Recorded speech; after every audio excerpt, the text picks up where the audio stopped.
আসসালামু আলাইকুম। হাই বন্ধুরা, কেমন আছেন সবাই? আশা করি সকলেই ভালো আছেন। আজকে আপনাদের মাঝে নিয়ে আসলাম একটি নতুন ওয়াজ ভিডিও, ওমর রাদিয়াল্লাহু তাআলা আনহু এর জীবন কাহিনী সম্পর্কে। ভিডিওটি ওয়াজ করেছেন মিজানুর রহমান আজহারি।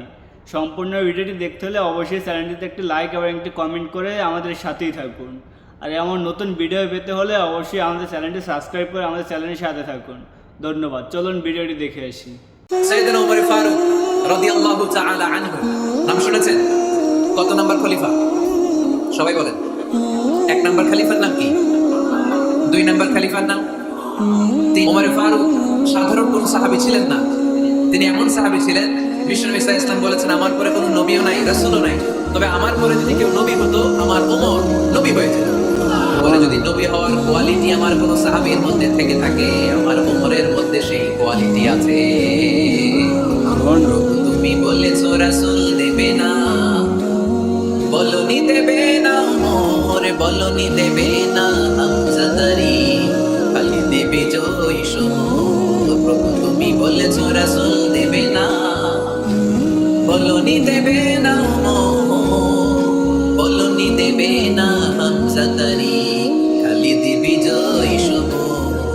তুমি বলেছো রাসূল দেবে না। সুবহানাল্লাহ। ওনারে মুনাফিকরা খুব ভয় পেত। কারা? মুনাফিকরা। মুনাফিক চিনেন তো? ভিতরে এক, বাইরে আরেক, তার নাম মুনাফিক। ফারুককে দেখলে তারা থারথার করে কাঁপতো। শুধু মুনাফিকরাই নয়, খোদ ইবলিস শয়তানও সাইয়েদনা ওমর ফারুককে দেখলে ভয় পেত। আমরা আমাদের ছেলে মেয়েদেরকে যদি খাবার না খাই, আমরা কি বলি? আম্মু খাবার খাও। কি আসবে? বাঘ আসবে। ভূত আসবে, ভূত আসবে। বিড়াল আসবে, বাঘ আসবে। মদিনার সমাজে, মদিনার ছোট্ট কচিকাঁচা সোনার মণিরাও রাতে খেতে চাইতো না। মদিনাতুল মুনাওয়ারার মায়েরা রাত্রিবেলা খাবার নিয়ে বাচ্চাদেরকে বলতো, মা তাড়াতাড়ি খাও, হা হুয়া ইয়াতি উমর, ওই যে ওমর আসতেছে, ওমর ইসলামের দ্বিতীয় খলিফা। আশাদ্দুহুম ফি আমরিল্লাহি উমর। আল্লাহর জমিনে আল্লাহর দ্বীন বাস্তবায়নের জন্য সবচেয়ে শক্তিশালী ছিল ওমর। চিল্লায়ে পড়েন সুবহানাল্লাহ। সুবহানাল্লাহ। এই ওমর ফারুক রাদিয়াল্লাহু তাআলা আনহু যে রাস্তা দিয়ে হাঁটতো, শয়তান ওই রাস্তা রেখে দিয়ে অন্য রাস্তা দিয়ে হাঁটতো। মা সালাকা শাইতানু ফাজ্জান সালিকান ইল্লা সালাকা ফাজ্জান গায়রা ফাজ্জিক। বিষ্ণু বলছেন, ওমর শয়তান তোমার দেখে এত ভয় পায়, তুমি যে রাস্তা দিয়ে হাঁটো, শয়তান তোমার দেখে ওই রাস্তা রেখে দিয়ে অন্য রাস্তা দিয়ে হাঁটে। চিল্লায়ে পড়েন সুবহানাল্লাহ। সুবহানাল্লাহ। সাইয়েদনা ওমর ফারুক মসজিদে নববীর ইমাম। মসজিদে নববীর কি ইমাম? ইমাম। সাইয়েদনা ওমর ফারুক মসজিদে নববীর ইমাম। উনি প্রত্যেক নামাজের ইমামতি করতে আসতেন মসজিদে নববীতে। জোহরের নামাজে ইমামতি করলেন, ইমামতি করে দেখলেন নামাজ শেষ, সবাই বের হয়ে চলে যায়। এটাই ইসলামের নিয়ম, ঠিক কি না? ঠিক।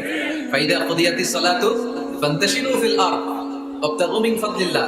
নামাজের সময়, নামাজ, কাজের সময় কাজ। ফাইদা কুদিয়াতিস সালাত, যখন নামাজ শেষ হয়, ফান্তাশিরু ফিল আরদ, জমিনে ছড়িয়ে পড়ো। এটা ইসলামের আইন। যার মানে আল্লাহ বুঝাতে চাইলেন, নামাজের সময় মসজিদে চলে যাও। নামাজ যখন শেষ হয়ে যাবে, শিক্ষক চলে যাবে স্কুলে, কৃষক চলে যাবে ফসল খেতে, মেম্বার অফ দা পার্লামেন্ট চলে যাবে সংসদ ভবনে, ব্যবসায়ীরা চলে যাবে শপিং মলে, ঠিক না? ঠিক। কাজে চলে যাও। ওমর ফারুক নামাজের ইমামতি করিয়ে নামাজ শেষ করলেন, সবাই চলে গেল। ইয়ামান দেশ থেকে আসা কিছু লোক গোল হয়ে বসে আছে, জিকির আজকার করে, ইবাদত করে। এরা যায় না। এরা কি করে না? যায় না। যায় না। আসরের নামাজে সাইয়েদনা ওমর ফারুক রাদিয়াল্লাহু তাআলা আনহু নামাজের ইমামতি করলেন। নামাজ শেষ, সবাই চলে যায়, এরা যায় না। মাগরিবের নামাজের পরেও এরা যায় না। যায় না। এশার সালাতের পরেও এরা যায় না। যায় না। এশার পরে উনি ধরলেন, মা বালুকুম মা খাতবুকুম, হোয়াটস রং উইথ ইউ ম্যান? তোমাদের কি সমস্যা? জোহর, আসর, মাগরিব, এশা প্রত্যেক সালাতের পরে সবাই যার যার কাজে চলে যায়, তোমরা যে যাও না, বাড়ি কই? বলি ইয়ামান। তো বসে থাকো কেন? কি করো? কই জিকির করি। কি করি? কি করি? জিকির করে। জিকির আজকার করি, তাসবিহ তাহলিল করি, ইবাদত করি। তো তোমরা যে যাও না, তোমাদের খাবার দেয় কে? খাবারের ব্যবস্থা হয় কোথা থেকে?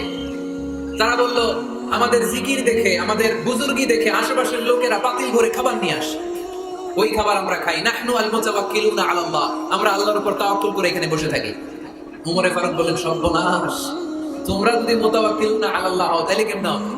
তোমরা তো মুতাওয়াক্কিলুনা আলাল্লাহ নাও, তোমরা হচ্ছে আল মুতাওয়াক্কিলুন বা'দুকুম আলা বা'দ, আল্লাহর উপর তাওয়াক্কুলকারী নয়।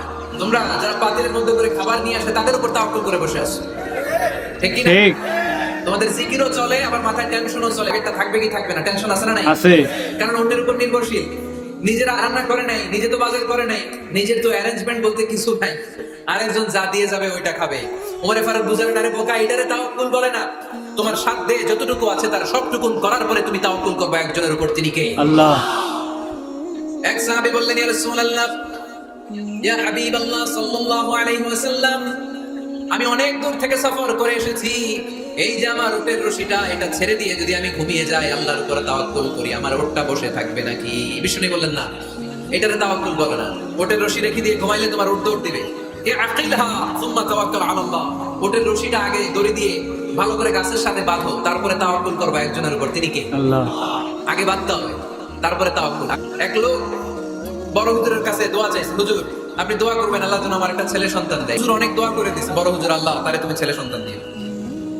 তো ছেলে সন্তান হয় নাই। তার পরের বছর এসে আবার হাজির, হুজুর একটু দোয়া করেন আমার জন্য আল্লাহ একটা ছেলে সন্তান দেয়। হুজুর আবার দোয়া করলেন, কিন্তু ছেলে আর হয় নাই। পরের বছর এসে আবার হাজির, হুজুর একটু দোয়া করেন। কি দোয়া করবো বাপ? বলে হুজুর দোয়া করেন আল্লাহ যেন আমার একটা ছেলে সন্তান দেয়। হুজুর আবার দোয়া করলেন।